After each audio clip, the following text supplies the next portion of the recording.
اگر زندگی اور آخرت میں کامیابی چاہیے تو اپنے اندر نرمی پیدا کر لو.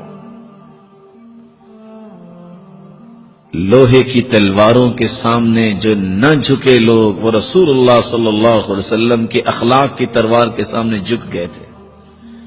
وہ سمامہ بن اسال آپ نے سنا ہوا قصہ، چودھری تھا نا، صحابہ نے پکڑا اور اس کو باندھ دیا، انٹیلیجنس نے لیا اور مسجد کے ستون سے باندھ دیا، اور وہ اتنا بپھرا ہوا تھا. اللہ کے رسول تشریف لائے فرماتے ہیں ما عندک یا سمامہ، سمامہ کیسے ہو؟ کہتے ہیں تنعم تنعم علی شاکر وَإِن تَقْتُلْ تَقْتُلْ ذَا دَمٍ، احسان کرو گے تو احسان کا بدلہ ملے گا، اگر خون بہایا نا تو بدلہ لینے والے ہیں میرے. اللہ کے رسول مسکرا دیے، کہا اس کو دودھ پلاؤ. کس کو؟ جو جانی دشمن ہے، جو کہتا ہے مدینے جیسا برا شہر کوئی نہیں اور نعوذ باللہ آپ جیسا برا کوئی انسان کوئی نہیں، اس کو اللہ کے رسول کیا کہہ رہے ہیں؟ اس کو دودھ پلاؤ. آج کوئی گالی دے دینا، کوئی پانی نہیں پلاتا. دوسرے دن پھر آئے، تیسرے دن پھر وہی سوال وہی جواب. جب تیسرے دن آپ نے جواب وہی سنا، آپ نے فرمایا اطلقوہ، اسے چھوڑ دو.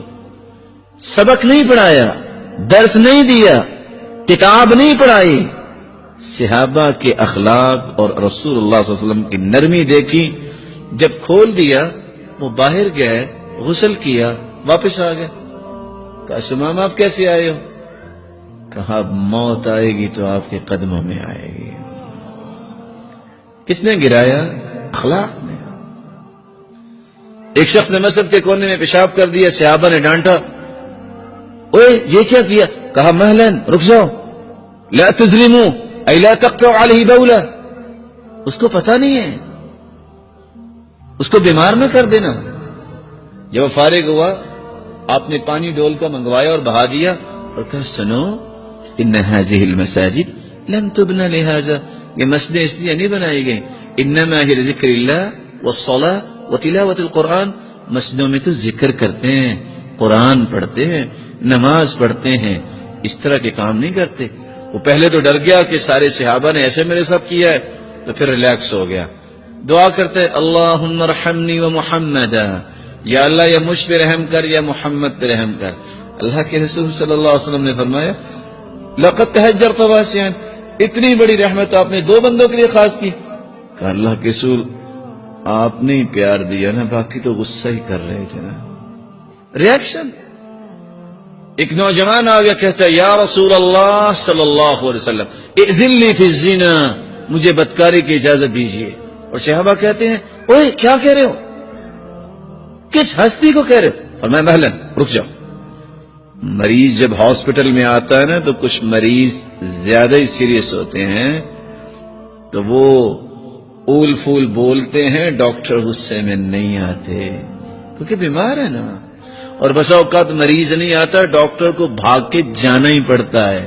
فدنا منہ، وہ تو وہاں ہی کھڑا رہا، خود اللہ کے رسول اس کے قریب ہوئے اور ڈائیگنوز کرنے کے لیے ڈاکٹر طبیب بھی نبض دیکھتے ہیں اور مختلف انسٹرومنٹ استعمال کرتے ہیں.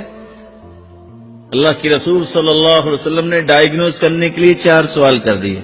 فرمایا اتحبہ لامک، پسند ہے تجھے تمہاری والدہ کے ساتھ کوئی زیادتی کرے؟ قال لا واللہ، شباب تھا، نوجوان تھا. کہا نہیں اللہ کی قسم مجھے تو پسند نہیں ہے. قال ولا الناس يحبون لامهاتهم، لوگوں کی بھی عزتیں ہیں، ان کی بھی مائیں ہیں، وہ بھی پسند نہیں کرتے. اتحبہ لبنتک، اتحبہ لاختک، اتحبہ لخالتک، اتحبہ لعمتک. سارے رشتے گنوائے، بیٹی، بہن، خالہ اور پھپھو. 5 سوال کیے، ساتھ اس کا سر لٹک گیا. آپ نے کندھے پہ ہاتھ رکھا، اللہم اغفر ذنبہ وطہر قلبہ وحصن فرجہ. اے اللہ اس کے گناہوں کو بھی معاف کر دے، اے اللہ اس کے دل کو بھی پاک کر دے اور اسے پاک دامن بنا دے.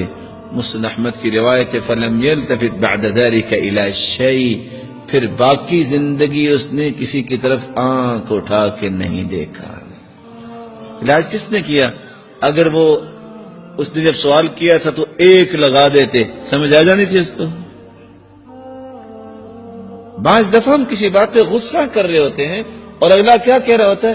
حَلَّا تُفَهِّمَنِي قَبْلَ أَن تُهَاجِمَنِي، کاش تم نے مجھے سمجھایا ہوتا تو تمہیں غصہ کرنے کی ضرورت نہ ہوتی۔ ہم سمجھاتے کم ہیں، غصہ زیادہ کرتے ہیں، اور غصہ علاج نہیں ہے۔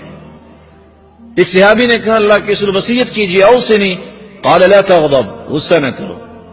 فردد مرارا، تو اور وصیت کیجیے، فرمایا لا تغضب، غصہ نہ کرو۔